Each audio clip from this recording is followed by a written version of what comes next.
सही देवता की पूजा करना बहुत ज़रूरी है, पर अक्सर कभी होता है, मैंने देखा और काफ़ी लोग यहाँ पे मानेंगे भी, मेरी बात से सहमत होंगे, कि हम किसी भी देवता की पूजा कर लेते हैं कि आज दीपावली है तो माँ लक्ष्मी जी की कर लेते हैं, कल किसी की। तो कितना सही है ये बहुत सही है। वो क्यों है अब तुम भी कहोगे, अभी तो ये बता के हटा, अब ये कह रहे बिल्कुल सही है, लेकिन ये ज़रूरी है बेटा। तुम्हारे घर के अंदर कितने मेंबर हैं? पहले तो एक घर के अंदर 30-30 मेंबर हुआ करते थे। हाँ जी। वो बात अलग है कि आज न्यूक्लियर फैमिलियाँ हो गई हैं कि 3 या 4 मेंबर ही मिलते हैं, लेकिन ये जो हर देवी देवता हर त्यौहार के अनुसार उस देवी देवता का पूजा का विधान बना हुआ है, व्रतों के आधार पे बना हुआ है, ये बेटा बिल्कुल सत्य है। उसका कारण क्या है कि दीपावली पे माँ लक्ष्मी की पूजा, शिवरात्रि पे भोलेनाथ जी की पूजा, जन्माष्टमी पे कृष्ण जी की पूजा, ठीक है, और नवरात्रों में देवी की पूजा। अब ये होता क्या है, ये थोड़ी देर का विधान होता है, बिल्कुल थोड़ी देर का, ठीक है, 1 या 2 दिन, ठीक है, नवरात्रों में 9 दिन। अब इन पूजाओं को जब हम करते हैं बेटा, तो उसके अंदर पूरा परिवार सम्मिलित होता है।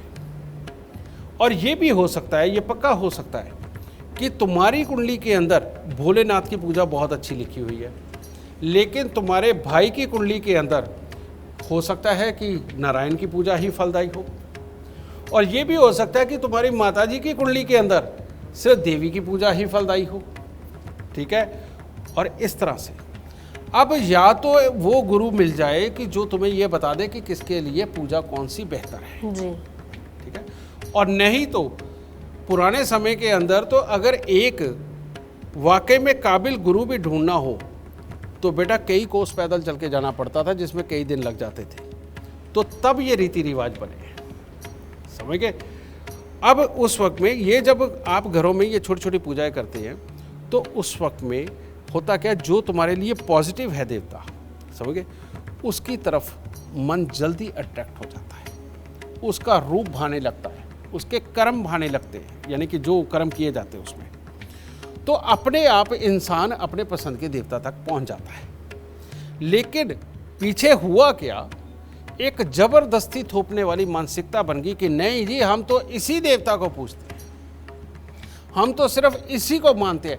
नुकसान हुआ वहां से, जब तक ये सबको पूजा जाता था तो इंसान अपनी पसंद के अनुसार अपने आप उस तरफ मुड़ जाता था, क्योंकि उसकी कुंडली में वो ग्रह पॉजिटिव होता था। लेकिन जब ये थोपने जाने लगा कि हमारे परिवार में सिर्फ इसकी ही पूजा होगी, नुकसान वहाँ से शुरू हुए, ठीक है।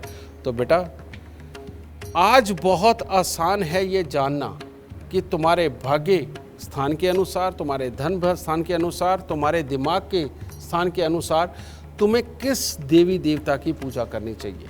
तो बेटा वो चुनो और सदा सुख पाओ।